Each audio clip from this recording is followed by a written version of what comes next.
Folks, I want you to welcome back to the program. On the line, we've got Mr. Jordan Stein. Jordan is with the Gun Owners of America, and he's the Director of Communications for this great organization. Jordan, how are you, sir? I'm doing very well. I hope you are. Absolutely. I'm doing well, as always, and I want to remind people while they're listening to this segment that they also need to check out the local group, Patriots Fact 746 here in Arkansas, and become part of the online sensation today, because they're a lot of they make this segment possible, and I really appreciate them, and so they're looking out for the Second Amendment here in Arkansas, and I know Gun Owners of America is as well, Jordan, but also nationally. What can you tell us right now nationally about this fight with suppressors? Yeah, so that's kind of the battle of the moment right now with suppressors, and I'm sure you've heard that down in Virginia Beach there was a terrible mass shooting, and the killer used a lawfully owned suppressor, and then afterwards Trump was asked about suppressors, and he said he didn't like suppressors, and this isn't the first time Trump has said or done something that's not necessarily pro Second Amendment. So that's kind of the battle, and we've launched several email alerts and action alerts motivating our members to urge Trump to not ban suppressors. Because suppressors are already heavily regulated by the NFA. There's FBI background checks, fingerprinting, de facto waiting period, registration, taxes. They're already very regulated objects, and none of that gun control stopped that evil shooter from shooting up what was in effect a gun-free zone. And like what we always say is we need to let people carry guns and shoot back. Mm-hmm. And sadly, down in Virginia Beach, that wasn't the case, and that's why he was able to do so much evil. Not because he had a suppressor or magazines, it's because no one were there to shoot back. So does the ability to get a suppressor, the hoops you have to jump through, does that vary from state to state, or is there a national standard? So all suppressors are regulated by the National Firearms Act of the NFA, and that requires fingerprinting, FBI background checks, registration, tax stamps, everything I just listed. States may add additional regulations, and of course that would vary from state by state. But it's much more of a process than just going to your local gun store and buying a gun, which he did, and he passed background checks. So that's just all the gun control that the antis are pushing has just completely failed in that shooting.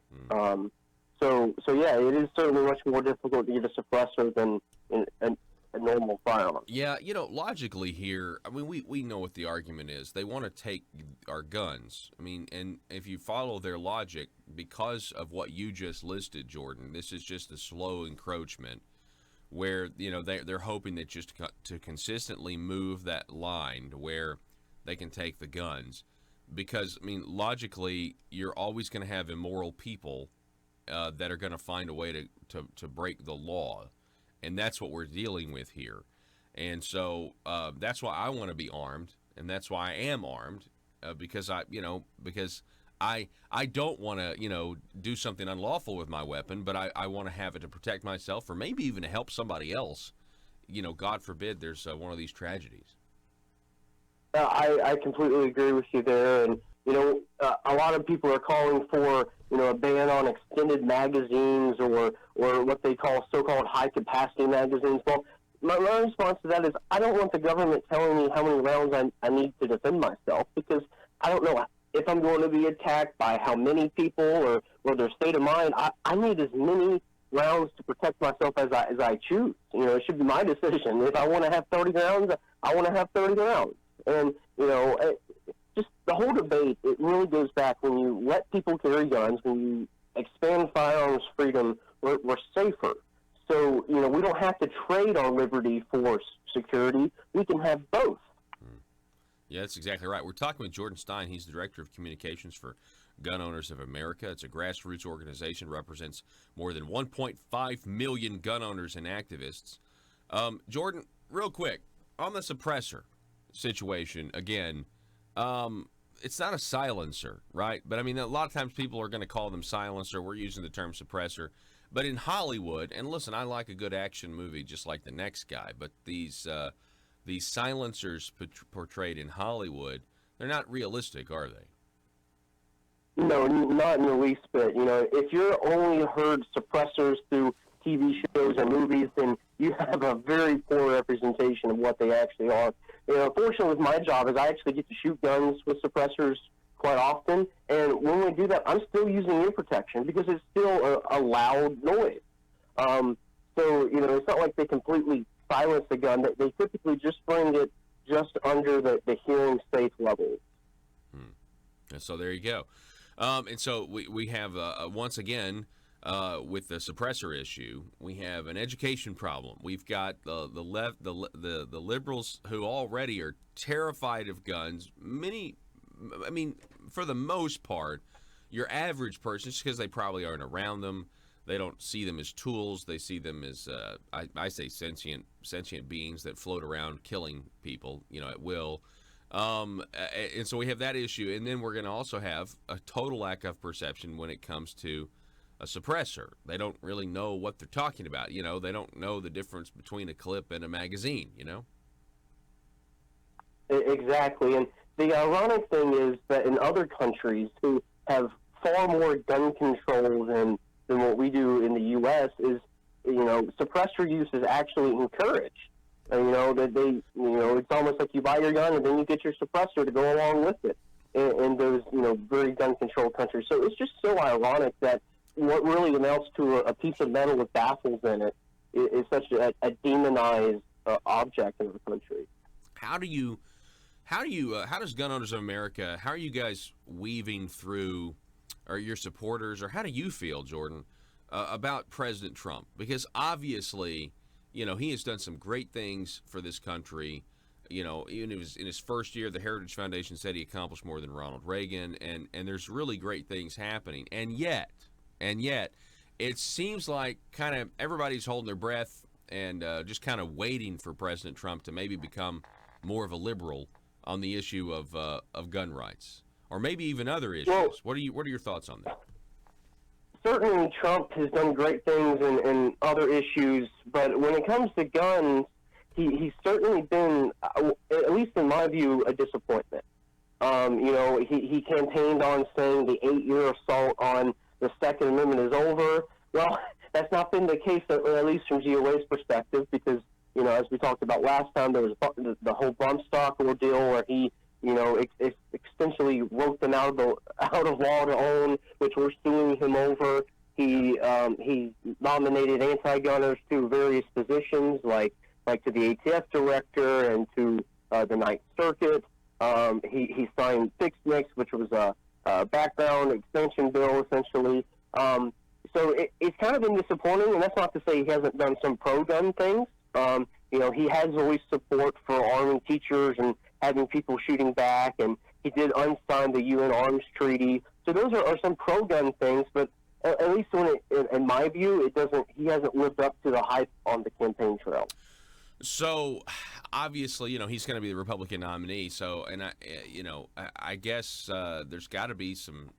The only thing to do would be to encourage him to be better, right? That's what I would say. What are your thoughts on that?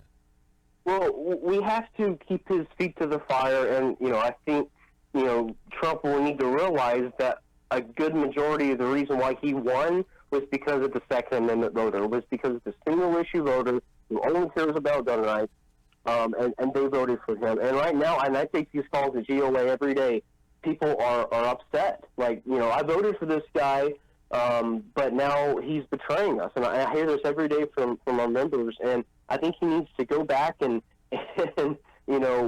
actually do something for the Second Amendment, or go back on some of the other things he's done to try to make amends with the gun rights community, because I know, many in the community are very upset. Yeah, well, I definitely think, I definitely think with 2020 coming up, he's going to be looking at his campaign and himself. They're going to be looking at every major constituent group. Certainly, Second Amendment people If that's your number one issue, they are among, that's a demographic there. And so you would assume at least Jordan, there would be lip service. I know that's not what we want, right? We want actual action, or in the case of like banning bump stocks, in action. We just leave us alone, leave our guns alone. But hey, you would think that that's at least going to start up, at least the lip service. Yeah, you would think so, and I would hope to see he actually does some more things. I mean, like I said, him unsigning the UN Arms Treaty was something that he did, but that's a very easy thing to do. That's not really sticking your neck out on the line. And from what I know from kind of being near the swamp, is there's a lot of factions in the White House. You have Don Jr., who's certainly more of a pro-gunner, and yet you have maybe the Ivanka Jared wing of the White House, who's probably a little less pro-gun. He's being pushed and pulled by those wings as well. So I'm sure that's influencing him. Yeah, they should go out and shoot some guns. I mean, I wonder, that should be if you're gonna talk about, a very hot topic, a very popular political issue or a controversial issue, and it's something that you can go experience for yourself. It's something that it's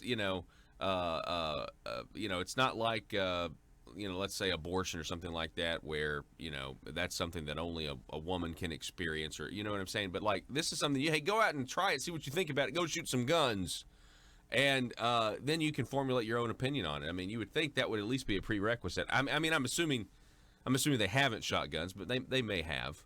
But everybody that works in the White House, hopefully you would have gone out, been familiar with what you're trying to regulate, Yeah, well, I even know there's that famous picture of Obama shooting a double-barrel shotgun. Yeah. So he went shooting from time to time. Not that he was any pro-gun, but... That's true.